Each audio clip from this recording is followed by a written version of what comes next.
I'm asking you now to make an analysis, to look at the Prophet Muhammad. May God's peace and blessings be upon him. In the light of these three things, just these three things, was he truthful? Was he deluded? Or was he a liar? You could do that by reading his life, but it's very interesting, and since I don't have time, obviously, to discuss many aspects of this, I would just like to propose to you two things, just two things I want. First of all, it's very interesting that, of course, there is a long history of polemic against Islam. There is a long history, started with Saint John, I probably wouldn't like to call him a saint actually, but John of Damascus, who wrote the first polemical work against Islam.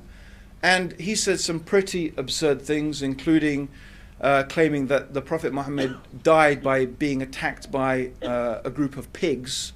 That's what he actually claimed in his writings. And he pretty much set the standard for quite a few Christian writers after his time, making pretty absurd accusations. And of course, his claim is that Muhammad was a liar. Why did he say this? And why, by the way, almost entirely, and I wouldn't say everyone, the Reverend Boswell, for example, is an exception, and there are others who take a different view today. But I mean, historically, probably up until 100 and 150 years ago, almost without exception, most Christian writers accused the Prophet Muhammad of being a liar. The reason they did that is very simple.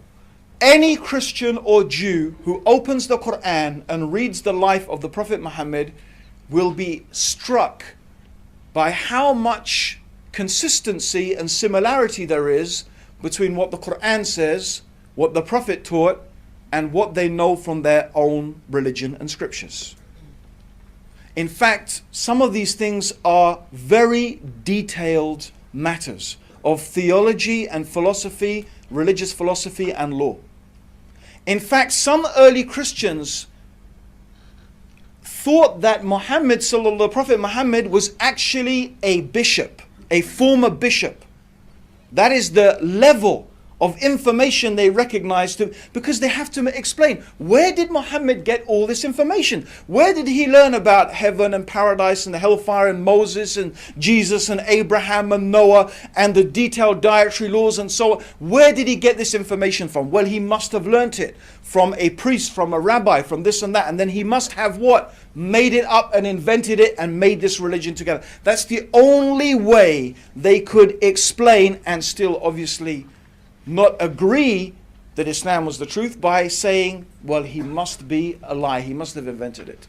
And it's very interesting that there is another group of writers, and these writers are much more modern, and people who have now accessed themselves to the sources and have begun to read for themselves about the life of the Prophet, in other words, not relying upon these Christian polemicists. And they said, well, that we don't really find evidence from the life and character of the Prophet Muhammad that he was a liar. In fact, it's extraordinary. His people used to refer to him, even before he was a prophet, or he claimed to be a prophet, as they would say, they used to refer to him as Al-Amin, the truthful and the trustworthy one.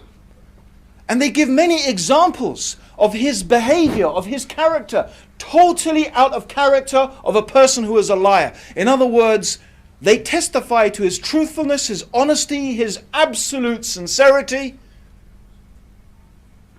and that they say it's not possible that he was a liar.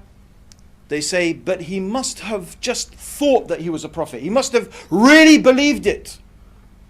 He believed it, but he was, epileptic, and people who have epileptic fits, they have these visions and so on and so forth. And so they tried to explain this by saying, well, he was deluded. He thought he was a prophet. That explains his sincerity, that explains his behavior. But of course, he wasn't speaking the truth any more than the liar was, but they can't reconcile his character with being a liar. But the interesting thing is, you can't be a liar and be deluded at the same time. That's why there's only three possibilities. And I'll give you an example. If you are a liar, if someone comes and asks you a question, as it happens a lot in the Quran, A lot of the time they ask, it says, the Quran says, they ask you, O Muhammad, they ask you about this, they ask you about that. And then the Quran gives an answer. So imagine this, someone comes and asks the person, we're going back to our people, imagine here, remember, you need to know what's behind that door. So they come and ask a question. Let me test, let me see if this person really knows this.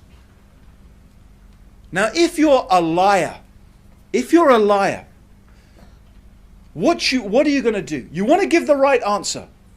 So if a rabbi or a Christian or he's coming to you, what would you do? If you've got your source of information, you want to give the right answer, you're going to either construct a very ambiguous reply, or you're going to go back to your source of information and you're going to find the answer and then deliver the answer. It's a lie, it's a deception. If you are deluded, you think that God is going to reveal it to you. You don't need to go and look for a reply. You don't need to go and search out the answer because you're really sure that God's going to tell you, because I really believe I'm a prophet of God.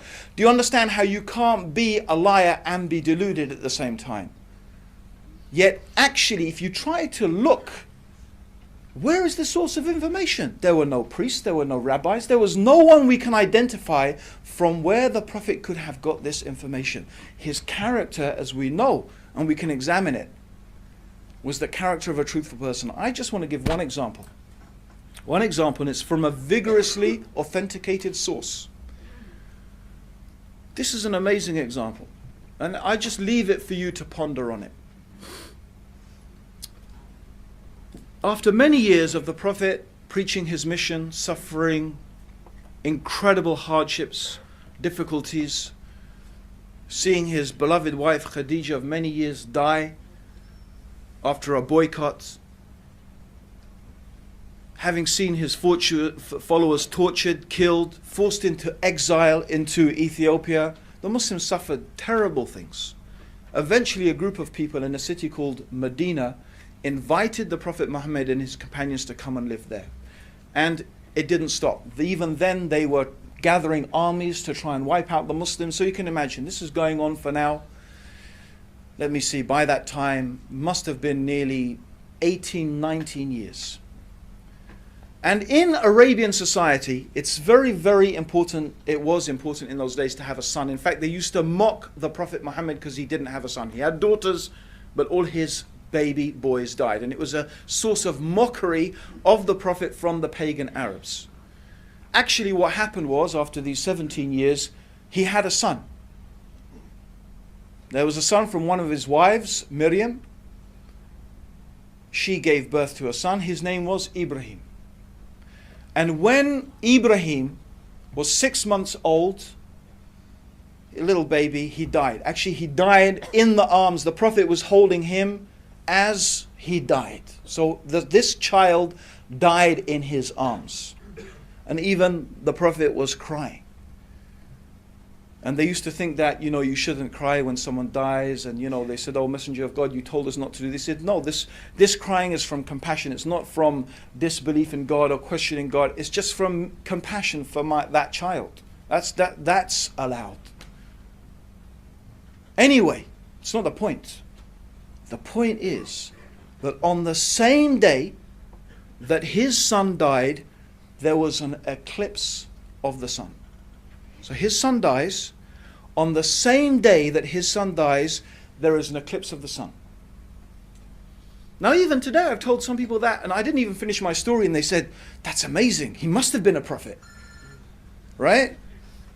And sure enough, by the way, at that time people came running out. They said, look, even the sun darkens for the death of the child of the Messenger of God. This is what the people were saying. Now imagine this, please think about it. If you're a liar, you've been inventing all these years, trying to persuade people you're a prophet and this and that, here's your chance. I mean, okay, your son's died, but still, after all of this, you'd say, you see, I told you, everyone. Didn't I tell you? Didn't I tell you? Look at that. What more do you want? True or not? Wouldn't a con man, a liar, wouldn't he take an opportunity like that? No doubt. And imagine if you were deluded. You're just a madman. You're just thinking and imagining the same thing. You'd say, yes, it's a sign from God. You see, I told you I'm a prophet. God's sign. But actually, the Prophet Muhammad did not do that at all. In fact, when he heard the people, he called them. He called them, the big announcement. You know what he said? He said, this is the sun and this is the moon. And they are just two of the creations of God. And they don't eclipse for the birth or the death of any man. So when you see this, pray to your Lord. And then he taught them a special prayer to make when there is an eclipse. Is this how a liar would behave? Is this how a deluded person would behave? Or is this the words of a truthful man? I can only ask you, please, to think carefully. There are many people making many claims and being able to claim to tell you what is behind the door. I am absolutely convinced, as Hamza has introduced, and as I'm sure that I truly believe many of you here today would agree, that the loss of religion, the loss of an absolute anchor of morality in our society has set us astray as a society and is a large contributing factor to the increasing chaos that we find in the world around us. I have no doubt in my mind that society, Western society, the world as a whole, actually needs religion more now than it ever did. But where is the religion that can offer us certainty? Where is the religion that can offer us a rational certainty that is not merely based upon what our ancestors did, or just some belief, or maybe it just makes me feel good, or that person smiled nicely?